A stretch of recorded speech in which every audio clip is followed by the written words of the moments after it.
ప్రస్తుతం మనతో పాటు ప్రముఖ ఆధ్యాత్మికవేత్త జ్యోతిష పండితులు రవిశంకర్ శర్మ గారు మనతో ఉన్నారు. గురువు గారితో మాట్లాడదాం. నమస్కారం గురువు. నమస్తే అండి. ధనుసు రాశి వారికి జూలై నెల 2026 ఏ విధంగా ఉండబోతుంది, ఎలాంటి శుభవార్తలు అందబోతున్నాయి, వీళ్ళకి ఏ విషయాల్లో ఎక్కువగా జాగ్రత్తలు తీసుకోవాలంటారు? తప్పకుండా ధనుసు రాశి వారికి ఈ యొక్క నెల చాలా సానుకూలమైనటువంటి ఫలితాలు గోచరిస్తూ ఉన్నాయి. వృత్తిపరంగా వ్యాపార పరంగా కూడా అనుకూలంగా ఉంటుంది.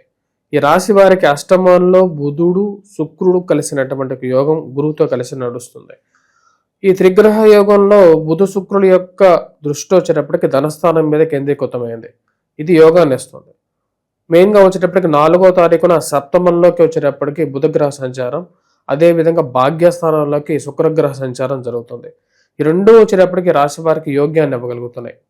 మెయిన్గా వచ్చేటప్పటికి బుధుడి యొక్క దృష్టి డైరెక్ట్గా 90 డిగ్రీల కోణాల్లో వచ్చేటప్పటికి జన్మరాశి మీద పడి ఉండటం అనేది యోగాన్ని ఇస్తుంది. వ్యాపార పరంగా అనుకూలంగా ఉంటుంది.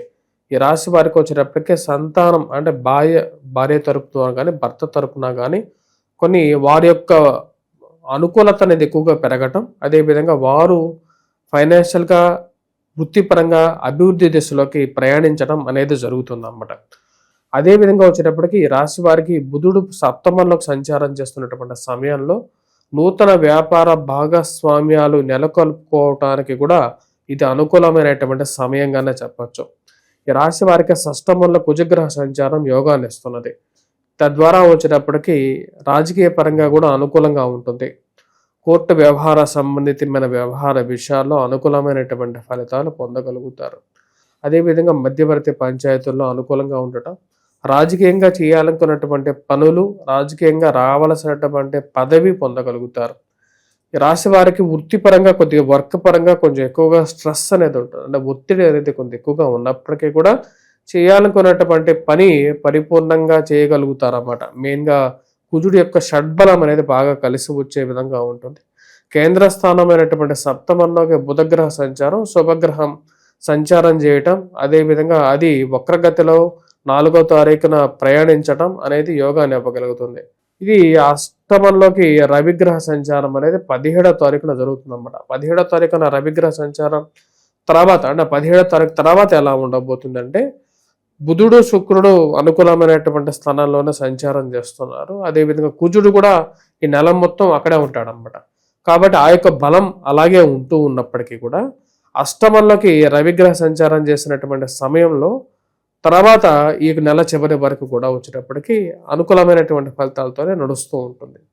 కాబట్టి కొన్ని విషయాల్లో 17వ తారీఖు తర్వాత కొంచెం జాగ్రత్తలు ఉండాలి. ఎటువంటి పరిస్థితుల్లో జాగ్రత్తగా ఉండాలి అంటే అష్టమంలోకి రవిగ్రహ సంచారం చేసినటువంటి సమయం తర్వాత ఇన్వెస్ట్మెంట్స్ పరంగా జాగ్రత్త ఉండాలి.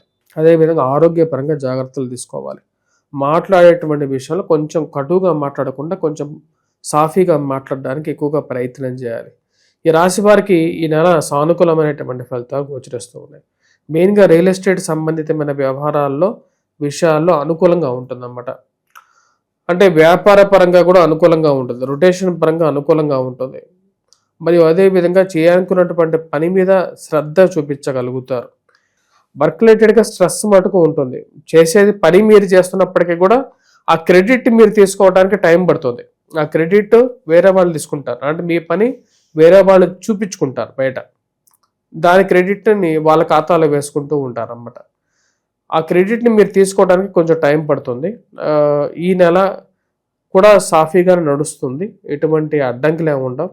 సమయానుకూలంగా మీరు చేసినటువంటి కొన్ని ఇన్వెస్ట్మెంట్స్ రిటర్న్స్ పరంగా కూడా తిరిగి పొందటానికి కొంచెం టైం పడినప్పటికీ కూడా అవి పాజిటివ్గానే టర్న్ అవుతుంది. ఈ రాశిలో ఉండేటువంటి విద్యార్థులు మ్యాథమెటిక్స్ మీద యాప్టిట్యూడ్, రీజనింగ్ ఇటువంటి వీటిల్లో ఎక్కువగా బాగా పెర్ఫామ్ చేయగలుగుతారు. పోలీస్ రక్షణ రంగంలో పనిచేస్తున్నటువంటి వారికి కూడా బాగా కలిసి వస్తుంది. అంటే వారు బాగా పెర్ఫామ్ చేయగలుగుతారు. అంటే కుజుడు అంత బలంగా ఉన్నాడు అన్నమాట. షడ్బలం ఎప్పుడైతే బలంగా ఉంటుందో ఆటోమేటిక్గా ఆ యొక్క వృత్తుల వారు బాగా రాణిస్తారన్నమాట. పెట్రోకెమికల్ ఇండస్ట్రీస్లో పనిచేస్తున్నటువంటి వారు, కెమికల్ ఇండస్ట్రీస్లో, ఫార్మాస్యూటికల్ రంగంలో పనిచేస్తున్నటువంటి వారికి కూడా ఈ నెల అనుకూలమైనటువంటి ఫలితాలు పొందగలుగుతారు. మరియు అదేవిధంగా వచ్చేటప్పటికి ఈ రాశిలో ఉండేటువంటి వారికి ఓవరాల్గా ఈ నెలలో సానుకూలమైనటువంటి ఫలితాలుగానే చెప్పచ్చు. అర్ధాష్టమ శని ప్రభావం అనేది కొంచెం వేధిస్తూ ఉన్నది రాశి వారిని. ఉద్యోగపరంగా ఉద్యోగం వస్తుందా రాదా అనేటువంటి ప్రభావం అనేది అయితే ఉంటుంది. ఎందుకంటే అర్ధాష్టమంలో శని ఉంది కాబట్టి కొత్తగా ఉద్యోగం ప్రయత్నాలు చేసేటువంటి వారు చేస్తున్నటువంటి వారికి సుసాధ్యంగానే సాఫీగానే నడుస్తూ ఉంటుంది. మెయిన్గా కుజుడి యొక్క బలం అనేది బాగా కలిసి వచ్చే విధంగా ఉంది కాబట్టి ఇక భార్యాభర్తల సంబంధాలు కావచ్చు ఏ విధంగా ఉంటుంది, అంటే థర్డ్ పర్సన్ ఇంటరాక్షన్ వల్ల ఏదైనా ఇబ్బందికర వాతావరణం ఉంటుందంటారా? ఈ నెల ఈ రాశి వారికి వచ్చేటప్పటికి కొన్ని వైవాహిక జీవితంలోనూ ఈ యొక్క ప్రేమ సంబంధితమైన వ్యవహార విషయాల్లోనూ అంత సాఫీగా ఉండదు. కొంచెం కష్టసాధ్యం ఉన్నప్పటికీ కూడా కొన్ని విషయాలు జాగ్రత్తలు అనేవి తీసుకోవాలి ఈ రాశి వారు. ఎందుకంటే ఎప్పుడైతే సమయం సరిగా ఉండదో అప్పుడు మనసు సరిగా ఉండదు. కాబట్టి మానసికంగా ముందు దృఢంగా ఉండాలి అంటే మానసికంగా శారీరకంగా 2 విధాలుగా దృఢంగా ఉండడానికి మీరు మెయిన్గా వచ్చేటప్పటికి దైవారాధన చేయాలి. ఇక్కడ మూడో మనిషి ఇంట్రడాక్షన్ అనేది ఈ రాశి వారికి అంతగా ప్రభావం చూపించదు. కాకపోతే కోపతాపాలు, అనవసరమైనటువంటి వర్క్ రిలేటెడ్ ఇష్యూస్ వీటి వల్ల వచ్చేటప్పటికి కొంచెం డిస్టెన్స్ అనేది పెరుగుతుంటుంది. ఆ డిస్టెన్స్ని కంట్రోల్ చేసుకోవడానికి ఎక్కువగా ప్రయత్నం చేయాల్సినటువంటి ముఖ్యమైనటువంటి సూచన. ఇక పరిహారాల పరంగా ఎలాంటి పరిహారాలు చేసుకోవాలి గురుగారు? పరిహారాలు మనం చూసినట్లయితే ఇక్కడ కొన్ని మెయిన్గా అర్ధాష్టమ శని మెయిన్గా వచ్చేటప్పటికి ఇంపాక్ట్ చూపిస్తుంది. అర్ధాష్టమ శని ప్రభావ రీత్యా వచ్చేటప్పటికి ఈ రాశి వారు వెంకటేశ్వర స్వామి దేవాలయ దర్శనం చేసుకోండి. దాంతోపాటు ప్రతి శనివారం పూట శనికి తైలాభిషేకం చేయండి. అదేవిధంగా దానం చేయండి. మరి వాటితో పాటు నల్లటి కంబాలి కానీ ఏదైనా దానం చేయండి. ఇనుముని కూడా దానం చేయొచ్చు. వాటితో పాటు ఈ రాశి వారు వచ్చేటప్పటికి మెయిన్గా సూర్య నమస్కారాలు చేయాలి. సూర్యుడికి అర్ఘ్యాన్ని సమర్పించడం అనేది సరిపోతుంది. ఈ రాశి వారికి మెయిన్గా వచ్చేటప్పటికి ధైర్యం అనేది ఉంటుంది. అర్ధాష్టమ శని ఉన్నప్పటికీ కూడా వాటిని ఎదిరించగలరు. దానికి ధైర్యం అంటే తృతీయంలో రాహు ఉన్నాడు. రాహు తృతీయంలో ధైర్యాన్ని ఇవ్వగలుగుతాడు, లాంజివిటీని ఇస్తాడు.